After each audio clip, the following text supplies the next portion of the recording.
good YouTube, man? It's your boy Mickal, that's aka Mr. Sniper, boy, man. Today, man, we got the tragic murder in young Slo-Be. Now, I think young Slo-Be, I think, saying EBKJ, but focus on him, right? I think so. But let's go to into this video, though. Young Slo-Be was supposed to be the first street rapper to make it out of Stockton, California and hit the mainstream, but instead he stuck around the city too long and got killed in a wild situation. Today we're breaking down how young Slo-Be was tragically murdered in his hometown. Young Slo-Be came up in the southeast area of Stockton called Nightingale. In an interview with the Innovators, Slo said growing up in the hood was definitely rough, but he didn't think it was that bad. Slo's mom knew all about the streets, but works a normal 9-to-5 job. But the situation with his dad was different. Slo's dad was active in the trenches the whole time Slo was growing up, but they didn't really get along back in the day. He lived with his mom and grandma, but Slo ended up following his dad into the street life. Slo was into sports back in the day, but he was surrounded by dudes who were hustling in the trenches. He said when you always around that kind of environment, you don't want to feel left out. And that's why a lot of dudes... See, that's the thing. Some of the people that be in the streets usually love sports, want to be ball players, football players, stuff like that. But then when you grow up in this environment and you see people hustling and getting money, being in the streets, that's where you probably want to go. Thing is, it's hustling, you get money, you're saying, and they probably, you see getting girls and all that, you know what I'm saying? And then sometimes they get sucked into the environment, and it's really sad, man. You know what I'm saying? It is really sad that some people really be wanting in the sport in sports and all that, but sometimes they get sucked into their own environment because, you know what I'm saying, they see hustling and they see the money. You know what I'm saying? End up hopping off the porch and getting active. A lot of Slo's homies and cousins were gangbanging, and every time he walked outside the door, he saw the OGs in the neighborhood making money. His mom did her best to keep him away from all of that, but by the time he was a teenager, Slo was already repping the Bloods. Slo learned from his dad how to move in the streets, but gangbanging wasn't the only connection they had. Slo's dad wanted to be a rapper and set up a little studio in his crib. His uncle was also rapping back then, and Slo wanted to hop in the booth and see what he could do. One day when he was staying with his dad, Slo snuck into the studio and laid down his first track while his dad was out of the house. He wasn't supposed to ever go in the studio, but Slo left the computer on after recording the track so his dad would come home and hear it.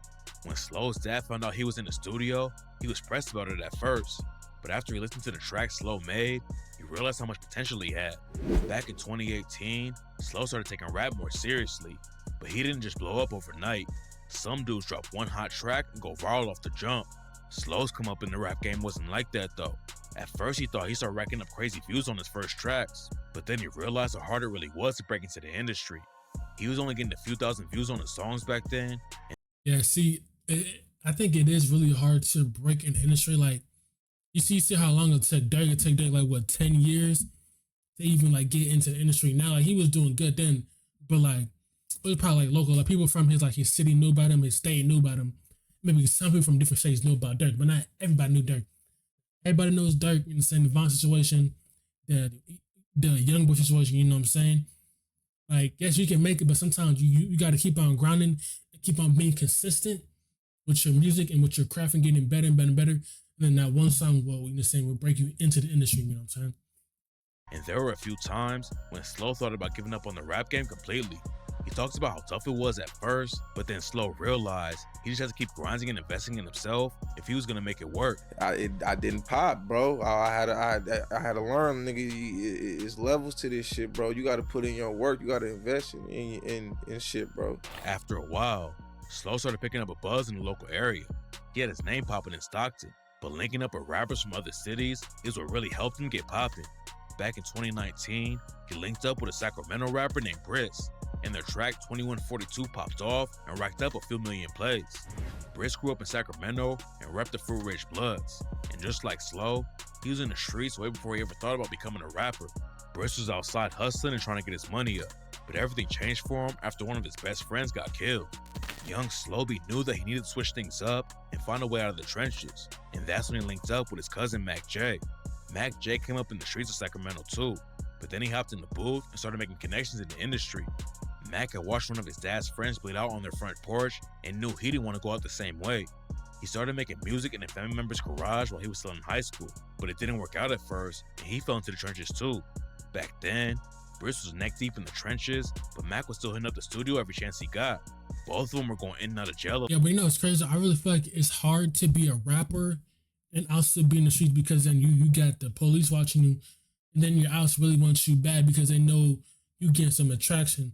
You know what I'm saying? And they gonna be mad at that, and then people be jealous. It's not in the street. People gonna be jealous of you because you know what I'm saying, you make a name for yourself and everything. You know what I'm saying? A lot, but Mac knew he didn't want to stay in the streets forever. After he got his name popping in Sacramento a little bit, he finally convinced Briss to hop in the booth too. And in 2016, they racked up a few 100,000 views on their track Non-Stop. That was enough to make Briss realize rap could be his ticket out of the streets, but it still took a few years before anything changed for him. 2019 is when Briss linked up with Slo, and he had a couple of solo tracks that ran up crazy numbers too. It was the biggest year for Slo and Briss yet, but it also sparked a wild beef that allegedly got both of them killed. In 2019, a rapper named Uzi Marcus took shots at Briss on the track 42K and rapped, "Keep it real, you niggas ain't killed a fly, and if it's money on my head, why the fuck I'm still alive? You niggas ain't popping shit, they really just talking shit. Where they at? I'm right here on 42nd with the stick. Lil Briss, he a pussy, and Lil Danny, he a bitch. Keep playing, I'll be outside your grannies with a switch." After 42K dropped, Briss allegedly clapped back but sparked a fuse and rapped, "Y'all just sparked a fuse, that mean it started back. I ain't tripping off the funk, it been a part of that. Hit his starter cap and make him fall and push his starter back. I just bought a strap, if it don't kill you, it'll cause a heart attack." Mac J claims it wasn't a diss track, but that didn't keep the beef from heating up. Uzi and Briss weren't the only dudes involved in the situation though, and it actually all started with some drama between CML Lavish D and another rapper named Mozzie. Mozzie and Lavish D had issues that went deeper than rap, and in 2014, Mozzie took a shot at him on the track I'm Just Being Honest and said, "We can pistol play, but that ain't something you want to do. I'm just being honest. Lav never caught a body. I'm just being honest." Then one of Lavish's homies shot a music video on Mozzie's hood, and Mozzie clapped back with another diss track called The Truth. The beef was getting everybody views and making the music go up. Yeah, that's crazy. You ops and you sitting there going on your ops block and shooting a music video. That's But crazy. it also That's had deadly insane. real life consequences. In the video for The Truth, Mozzie was calling out his ops by name while his homie Zilla Zoe was right there next to him. And just a few hours after the video came out, the ops caught Zilla lacking and shot him to death. Then Lavish and his homie spotted Mozzie's manager in the mall and jumped him, which ended up getting Lavish a 6-year sentence after the video came out. Lavish going behind bars wasn't the end of the violence though, and even more people were about to die over the situation. That's insane. The music video releases, then the ops catch one of the person. RP. In May 2014, Mozzie's homie Jacoby James was at a kid's birthday party when two shooters rolled through and killed him on the spot. Two of Lavish's homies were booked for the murder, but skated on it because there wasn't enough evidence. Then Mozzie lost another homie when Lavish's crew allegedly shot and killed a dude named Shaquem Murray outside a different party. The beef kept heating up, and rumors said that Mozzie's crew tried to use a woman to set up one of Lavish D's homies. They figured out what was going on though, and ended up killing her before Mozzie's goons could get the drop on them. Then in 2016, Lavish's homie Stunna D was leaving the party when the ops caught him and left him dead in the street. He wasn't the last guy in Lavish's camp who got hit up though. In June 2017, his homie Prince Straight Out was outside a liquor store when someone ran down on him and shot him 8 times. Luckily, Straight Out made it out alive, but just a couple months later, Lavish D got caught up in a situation that left an innocent man dead. Lavish D had been locked up for a while after putting hands on Mozzie's manager, but in August 2017, he was out with an ankle monitor and went to a music video shoot for a rapper named Slo-Be. Slo-Be had issues with Mozzie too, and while they were still filming the video, someone rolled through and started letting out shots into the crowd. 5 people were shot and taken to the hospital. That's crazy, man.